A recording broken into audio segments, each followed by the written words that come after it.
Hello and welcome to CDPOG. I am Colin and today I am playing Sweetest Monster. New game. Now, Sweetest Monster is one of those visual novels you might have seen on Steam before. I'm not going to read these, but I will click along because there's a lot of words. I should say it is one of those sex visual novels that you see on Steam.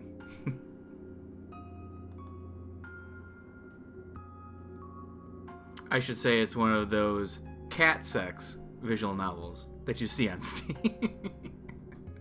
a cat girl. A cat girl. Not just a cat.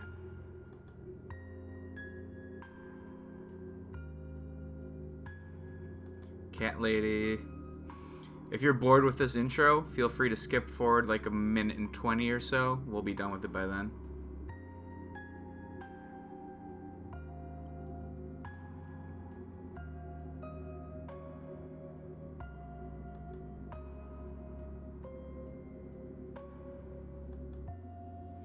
I don't know, my cat's pretty sweet. Belle the cat. Here's Belle the cat. She's got a little collar, and it looks like she has a garter belt tied to her tail.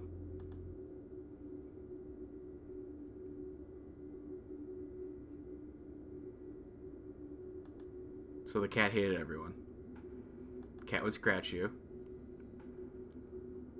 Cat would scratch your hands.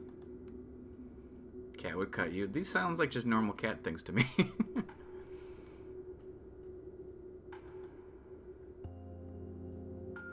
Laissez-faire.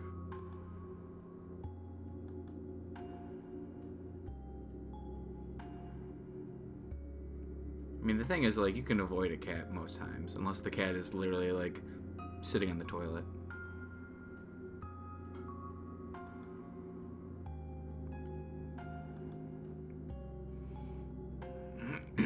If you jump to this point, I'm sorry, jump another minute forward.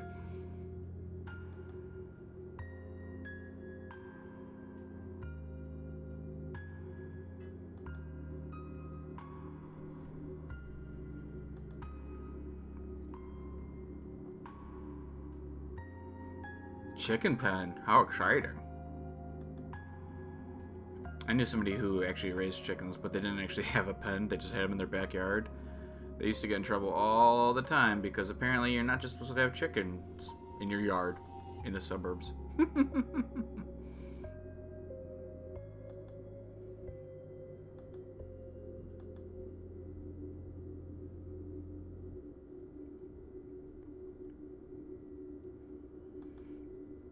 The grammar and the writing in this seems a lot better than I see a lot of times.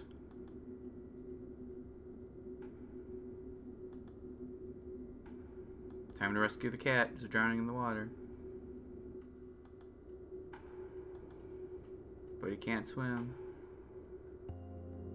Nice dissolve.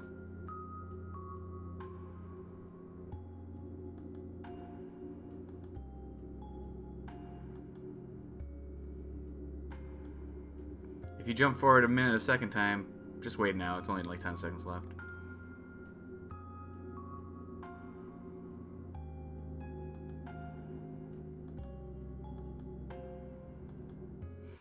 So now we're in the game. Officially in the game. We're going to meet his wife, Sally. Like right now. There's Sally. Sally doesn't like Arabella Waite, and I can't say I blame her. I don't think I like Arabella Waite at all that much either. All that much. That being the case, it's strange Sally seems to be laboring under the entirely misguided apprehension that I might be having an affair with her.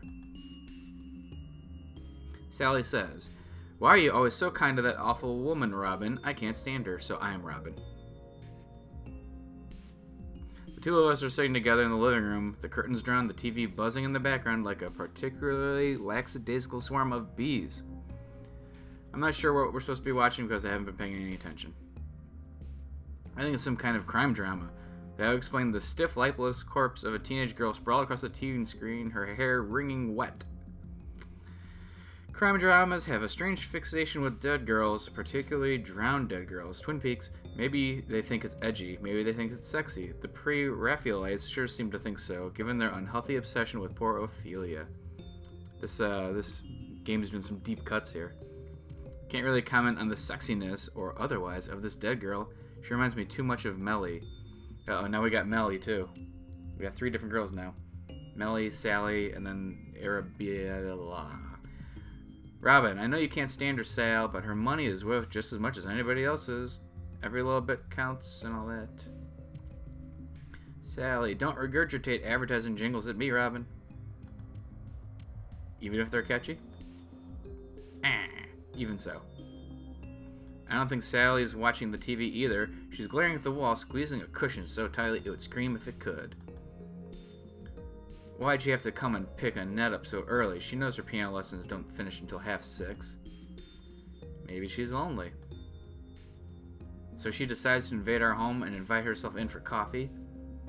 Well, I guess I was the one who invited her in for the coffee, but I didn't really have a choice. You could have told her to leave. I couldn't, Sal. Not when she'd come all this way. I'd have felt bad. So you'd feel bad about inconveniencing Arabella's sodding weight, but you don't have any sympathy for me. I had to listen to her banging on about her divorce for half an hour. I felt like I was going mad. Going to go mad. This is hard to read all these things. Lots of words. Ouch. I'm sorry about that, Sally Pally. I try to give Sally a sympathetic look, but I'm not sure how much of an effect it's having. Sally isn't even looking at me. She's too busy seething. If you really were sorry, you wouldn't have dumped her on me like that. I'm a translator, not a professional entertainer. But don't... I know I'm sorry about that, Sal. I really am. I didn't know what to do. I could hardly cut Annette's piano lesson short because her mother turned up too early. I bet she did it on purpose. It's because you're always so nice to her, Robin. You're too soft. You notice the piano music written like behind the text box there? It's kind of fun. I don't like the way Sally says nice. It sounds accusatory, like she's trying to frame me for a crime I haven't committed. It is true that Arabella Waite is fairly attractive as far as single mothers go, but she is also unarguably Arabella Waite. Oh my god, this fucking name. Arabella Waite's daughter, Annette, is a student at the school I work at. She's been having piano lessons with me for 2 years. My relationship with the charming Madam Waite, however, is strictly one of business. I hardly ever talk to her. Well, Arabella Waite tries to talk to me. I go along with it because that's more polite than ignoring her, as Sally would prefer, but I don't try to encourage conversation. Why would I? If I'm being brutally honest, I think Arabella Waite is something of a snob, and she's boring with it. I don't know why she gave her daughter such a fancy French name. Arabella Waite doesn't have a single French bone in her body. Though Arabella Waite is getting divorced, she's been in the process of getting divorced more than 7 months now. I feel sorrier for Annette than for her. I think Annette's the kind of 9-year-old girl who's been forced to grow up far, far too quickly. She's less of a daughter or mother than a constant live-in counselor. No wonder she's always so quiet during her piano lessons. I have to be nice to her, Sal. She's a paying customer and she's going through a tough time. I know she's going through a tough time. I know all about that, Robin, because she told me, in detail. She told me more than I would like to know. Sally sounds like a dick. Sally says, well.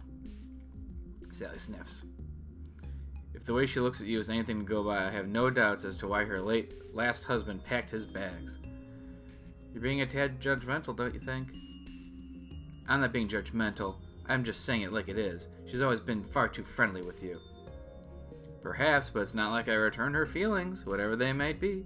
I just want to help Annette pass her grade 4 piano exam. And that's why you went out for coffee with Arabella last week, is it? Because you wanted to help Annette? I sigh heavily. So we're back to this again, are we? I thought we'd exhausted this topic last night. We certainly went over it enough times. I hate the women at that ridiculous Keep Fit club Sally goes to. I swear they don't even try to lose weight. From what I've gathered, they meet up every Monday solely so they can gossip. Mrs. Harris is the worst. I knew I was in hot water the moment I saw her enter Costa last Saturday, trying to console a crying Arabella Waite over my cappuccino. I already told you, Sal, I didn't want to go for a coffee with her. We just bumped into each other and she just did it, that's all. It's a lot of info dump here at the beginning of this game. Oh my god. But you didn't need to agree with her. No, I didn't, but I think she needs somebody to talk to. The divorce must be pretty hard. She started crying, Sal. And I guess she needed a strong, handsome, already married, let me add, knight to sweep her off her feet. Come off it. What was I supposed to do? My heart isn't made of steel. But what about me, Robin? How do you think that made me feel? I wasn't thinking about you at the time, to be quite honest. I was more concerned about smearing her mascara, which definitely was not waterproof, no matter what she said, down the front of my shirt. So you're telling me you gave her a hug, too? Shit, I didn't mean to let that one slip. I'm such a smooth talker. Well, I think she might have hugged me first, and it wasn't a hug, not really. She was just trying to hide her face. Like I said, she was crying so much, her makeup had started to run. Being hugged by her was like being embraced by a depressed clown. There was a lot of squeaking and a lot of smeared makeup. Jesus Cristo, I can't believe it. First, you invite her out for a coffee, and now you're telling me you've been letting her cry into your chest in public. Why did she need to emphasize the out in public part? Isn't that better than embracing her in private? I don't understand women. Look, Sal, I know it sounds kind of bad, but it really wasn't like that. I'm not interested in her jugs. Really, I'm not even if she does wear all those low-cut shirts. That's in my brain. That isn't the part that upsets me the most, though, Robin. That's not the real issue here. Damn, Sally sounds man enough as it is, and this isn't the real issue? I dread to think what that might be. Are we going to talk about the cat that I've been having sex with, or what? I'm disappointed in you. You said you were going to go out with me and Melly last Saturday. You promised. Who's Melly now? Of course, Melly. I knew I was forgetting something. It's a good thing that something is only my daughter. Ah, I forgot my daughter. Daughter Melly. Look, I know what I said, and I really didn't mean it. I just got distracted, that's all. Too busy trying to console poor were we? That isn't it, Sally. I didn't know what to do. This is the world's worst argument. Like, my head would explode if I was having this argument in real life. It wasn't only last week either. You've been promising Melly you'll have a day out with her for almost a month, and you still haven't. Just what is so pressing that you couldn't put one measly day aside for your daughter? I knew it's shoddy behavior. I really am sorry. I've just been busy. Busy? How busy can you be? You're a music teacher in a primary school. So I guess this game was made by English or Australian people, because we don't call it primary. And behavior is spelled differently in America, I believe. It's hardly rocket science. I'm not a science at all. Oh. It's not science at all. It's not even a proper subject. Now Sally's done it. I love her and all. I kind of have to since she's my wife. No, you don't. But I'm tired of hearing this shit about my job day in, day out. Even Arabella, bleeding white, got on my case about last Saturday in Costa, in between all her tears, colon. Oh god, this is Arabella White talking. Oh, I envy you, Robin. Working at a primary school and doing music too. It must be relaxing making a living out of something you're so passionate about. Mine's the so. Toiling away in an office all these years has really started to grind me down. I guess you wouldn't know anything about that, would you? Yeah, right. Because trying to stop a class of 5-year-olds hitting each other over the heads with their recorders is so much fun. I'm living the dream here, folks. For your information, Sally, music is a proper subject, and my job is a proper job. It's more proper than yours. Oh!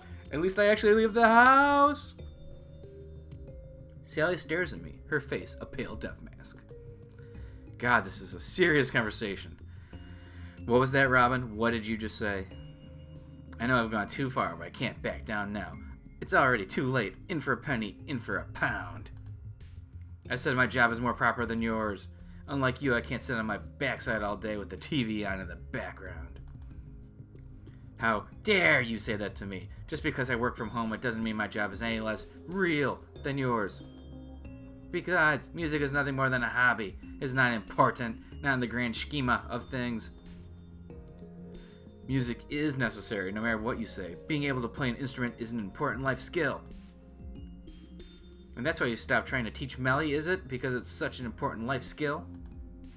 I stopped for Melly's sake. She hated it. I just don't think the piano's for her. And I have other students to teach, so... She'll teach them, but not Melly? Not our daughter? I wonder why. I'm sure money has nothing to do with it. Nothing at all. Well, I mean... paying bills, right, folks? Come on. Sally. Don't you Sally me. You're in the wrong and you know it. That's why you've gone quiet. It's because you know you've done something you should feel guilty about. Sally looks at me with undisguised disgust. She might as well be examining a cockroach. I feel just as welcome. I'm going to sleep. Don't even think about coming into my bedroom tonight. I don't want to see your face. My bedroom? What's with that possessive? I did pay half the house. Nice selective memory there, Sal. A little zoom out. With that, Sally storms up the stairs, her messy bun bouncing. I think Sally is just uptight because she has a giant thigh gap. It's like you could drive a bus in that thigh gap. I watch her see his son slamming one foot after the other with more force than necessary. I can't see her face, but her posture makes her feelings more evident. Don't follow me. If you do, you're dead. I sigh, rubbing the back of my neck with one hand. Don't worry about that, Sal. I wasn't planning on it.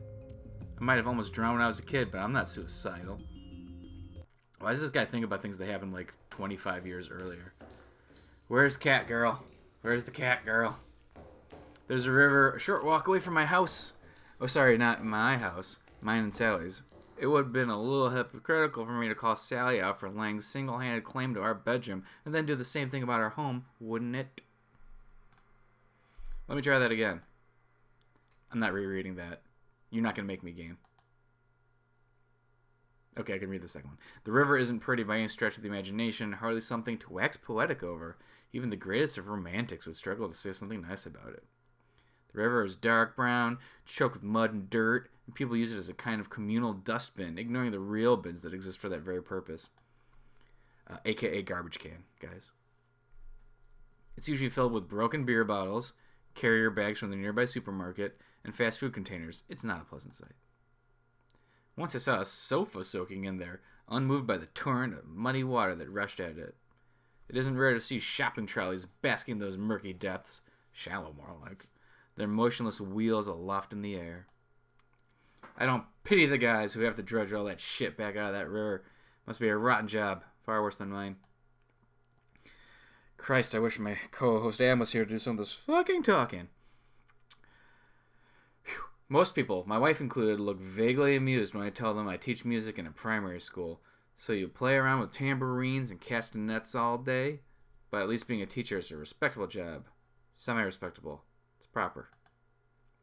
Not like lake dredgers or whatever their official name is. Do they even have an official name? Probably people who work for the Parks and Rec. And that sounds like a fun job, actually, Parks and Rec. At any rate, even though this river is hardly a picturesque point of local interest, more like an eyesore, everybody says, I still like it. I'm not sure why. Maybe it's the sound of the rushing water. It's strange that I like this river so much, since I almost drowned in my youth, but that's never really bothered me. Whatever doesn't kill you makes you stronger. Where's the Catgirl? Ah! So as I always do when I'm feeling unsettled, which has been more and more frequently as of late, I find myself standing on that bridge, overlooking the surface of the river, pissing down into it. Nah. It's a dark night, and the water doesn't look brown as it usually does. It's black like ink. The skeleton of a shopping trolley sticking out of its muddy banks. There would be a shopping trolley. There always is. I suppose it's comforting in a way. Some things never change.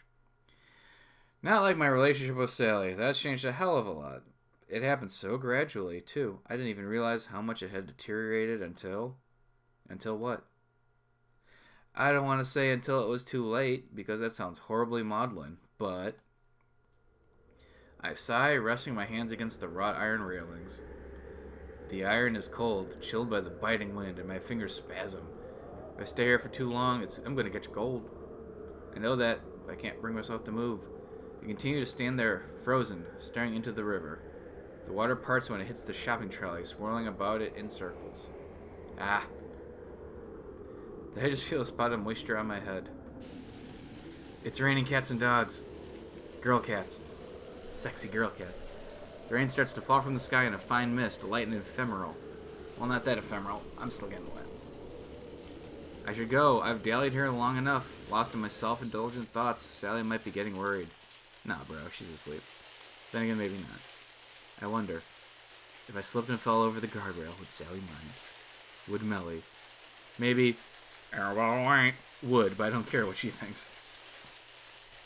Sally's right. I haven't been spending enough time with Melly. I only ever see her at dinner when we sit together at the table, lost inside our own respective silences. Happy families. She doesn't talk to me, doesn't even look at me. I'm not sure why I call her Melody. It's a big name to live up to, with a lot of unspoken hopes and dreams mixed in. That was my first mistake. I think that's the first error I've seen in this entire thing. I turned, ready to set and make my weary way back home when... Catgirl, Catgirl, Catgirl, Catgirl. Question mark, guess who? Ah. My vision is suddenly obscured by a darkness even darker than that of the night sky. Breath glides across my ear and laughter, obviously female, dances about me. There's something pressed against my back, hands held over my eyes. They're doing that childish game you see kids participating in the playground. Never thought I'd be on the receiving end of such a gesture. Who is it? How many young girls do I even know? Maybe it's one of my students. Mrs. Cartwright's Enid, perhaps. But Enid would never do something like this. She's far too shy. Not as shy as Melly, but shy enough. What about my other students then? Laura? Jessica? Katya? No again. How long is this guy sitting here with people with hands on face? Ah! Laura is quite a chatterbox, but she'd never be this informal with me. Jessica spends most of her piano lessons staring up at the ceiling. Katya's family is from Poland, and though she's fluent in English, she has quite a strong accent. It isn't those girls. Why would it be? I'm not that close to any of my students. Who else could it be then? I think you've got the wrong person. Can you let go of me, please? I expect a sudden intake of breath, a frantic step backwards, a wide-eyed apology, but it never comes. The girl only giggles. Her hands remain stubbornly in place, unmoved. Question mark. Oh no, I definitely don't. I know it's you. I'd know it was you even if my eyes were pecked out by crows. Crows? If we really do know each other, could you at least let me see your face so I can confirm it? But there's no fun. I wanted you to guess. I've always been bad at guessing games. Suit yourself, but that's so boring. The girl steps back, drawing her hands away from my eyes. Catgirl, Catgirl, Catgirl. I turned, the wind and rain stinging my cheeks and frowned. I don't know what I'm expecting. For some reason, my heart is beating just a little louder than usual. Adrenaline? It isn't every day you encounter a mysterious young girl on a bridge in the dark. The situation sounds like something from a novel. Maybe a visual cat sex novel? Anyway, what kind of novel? I just said what kind of novel. I'll make my mind up when I see her face. If she has long black hair and pale skin, it's probably a horror story. If she has blonde hair and blue eyes, maybe a romance. But as it turns out, the mystery girl is a mixture of both. She's short. Far shorter than me. Well, I knew that already since I could feel her breath against the base of my neck when she held her hands against my eyes. That was some poetry slams for you guys. You're welcome. I still don't know who she is. At least I don't think I do. There's something vaguely familiar about her face, the shape of her nose, the arc of her eyebrows, but these points are nebulous, difficult to pin down with any kind of clarity. Is she a Romulan? She looks like a Romulan. Her hair is dark, cut into a neat bob. Her eyes are bright green, and a small mischievous smile plays across her face, like a cat that just caught a mouse. Would that make me the mouse? For some inexplicable reason, I feel a chill go down my spine. Not because of the cold. There's something odd about this girl. I can't quite put my fingers on it. Something uncannily familiar, but disconcertingly alien. I don't even know her. I'm sure I don't know her. If I'd met somebody with bright green eyes like that, flickering like halogen lamps, I think I would remember. Normal people don't have eyes like that. Only cat people. I'm sorry. I really don't think we've met before. This must be some kind of mistake. And I already said that it isn't. I'd know you anywhere, Robin Hawkins. So she knows my name. How does she know my name? But she doesn't answer my question. She can't. I forgot to say it out loud. Oh, my throat is killing me. So much talking. She takes one step forward and peers up at me. Her eyes are large, all-encompassing, like twin gas planets. Bump, bump. My head starts to pound. I feel dizzy. I was waiting for you. I was waiting for you for such a long time. I want to tell you something really important. I think I'm in love with you. So saying, the girl stands on the tip of her toes and presses a soft kiss against my cheek. Her movements are so gentle and tender, I could almost kid myself into believing we're estranged lovers, reunited on this bridge for the first time in 15 years. But that can't be. I don't know how old this girl is, but there's a good chance she might not even be 15 yet. Gross guy. As for myself, I've been married to Sally for longer than that. Ah.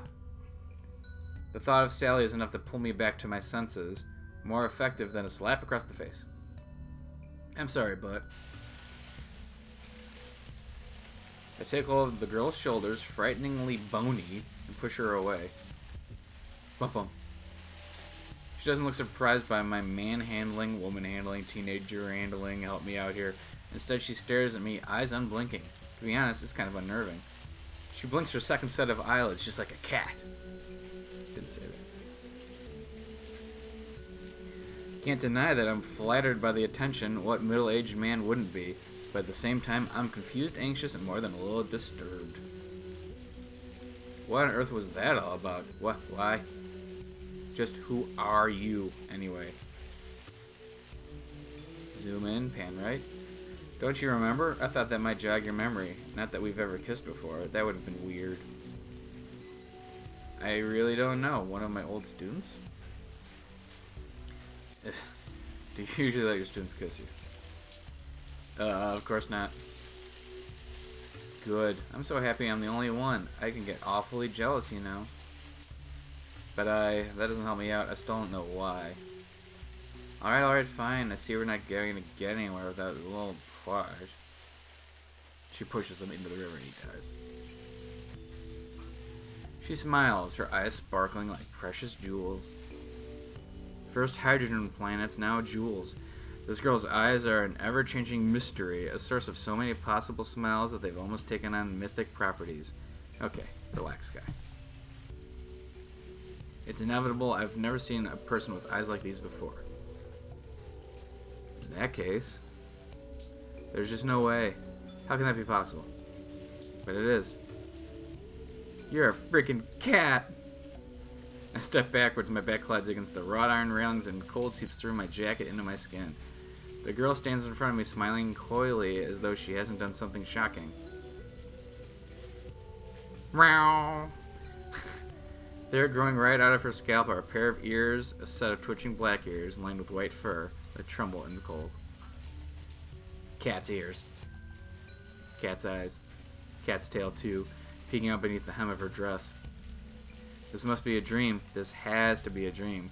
The sudden kiss should have been enough of a giveaway, but the scene playing out before my eyes has transcended beyond the border of possible but improbable and right into the congratulations you've gone insane territory.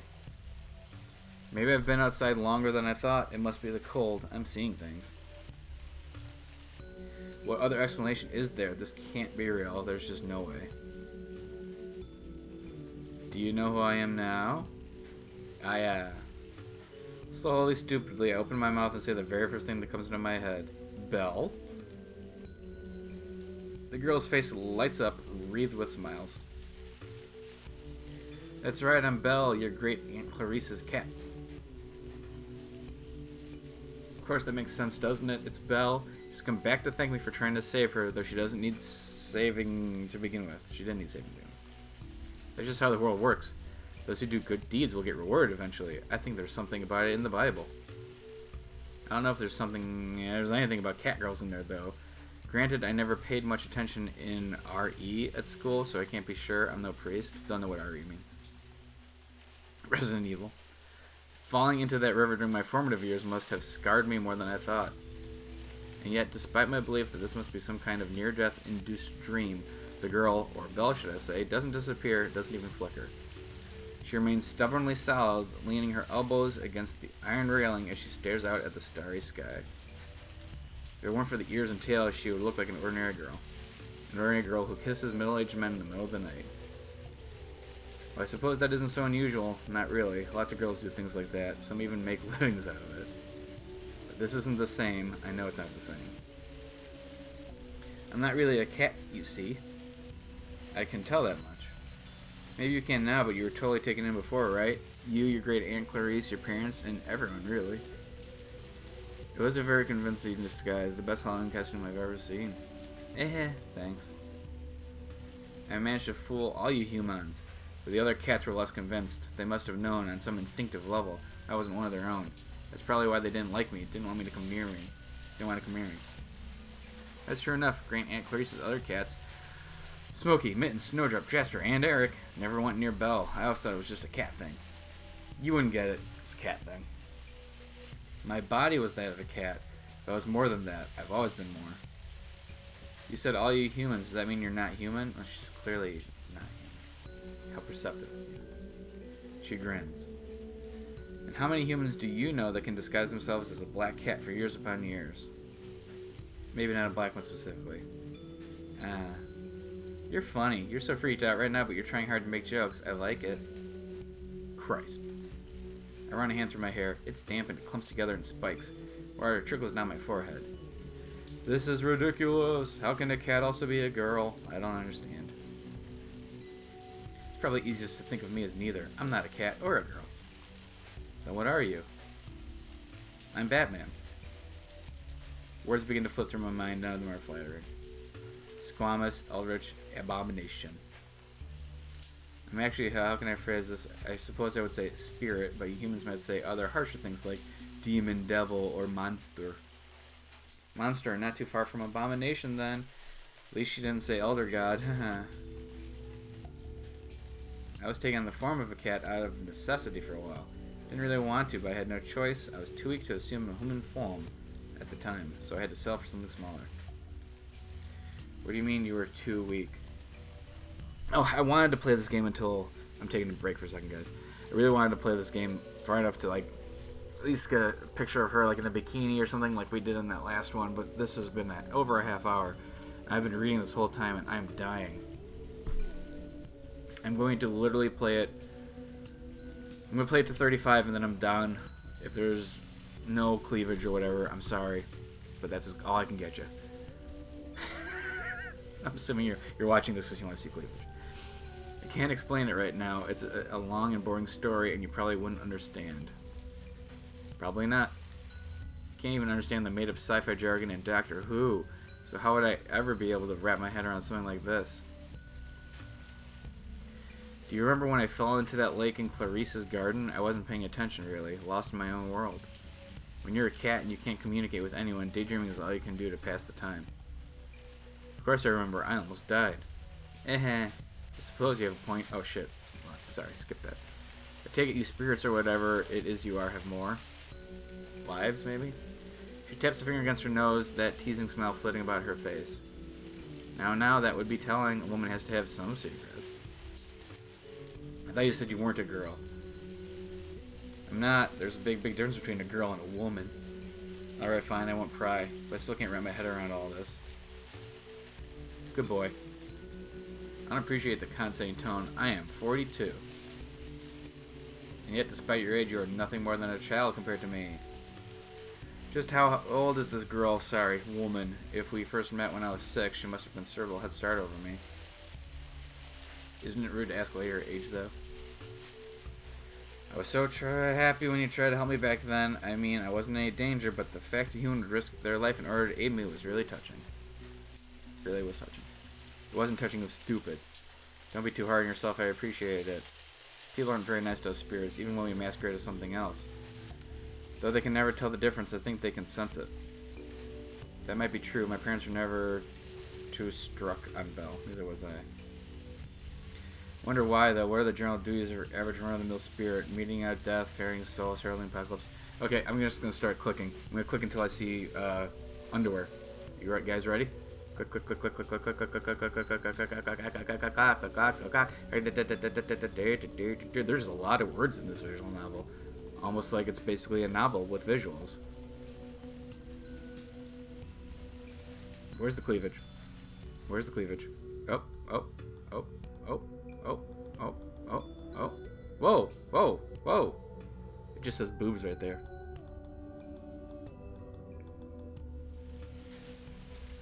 Now back to this picture. So much talking, so much talking. I mean, if you really want to see any more of this game, you should just buy it, because I can't do much more of this. Grrr. Guys, my finger's hurting. Guys.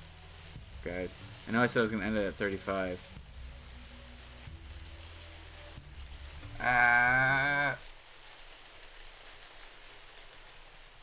Wow, they make you work for the boobs, huh? I think we're gonna get yelled at now, right? Ba ba ba da da.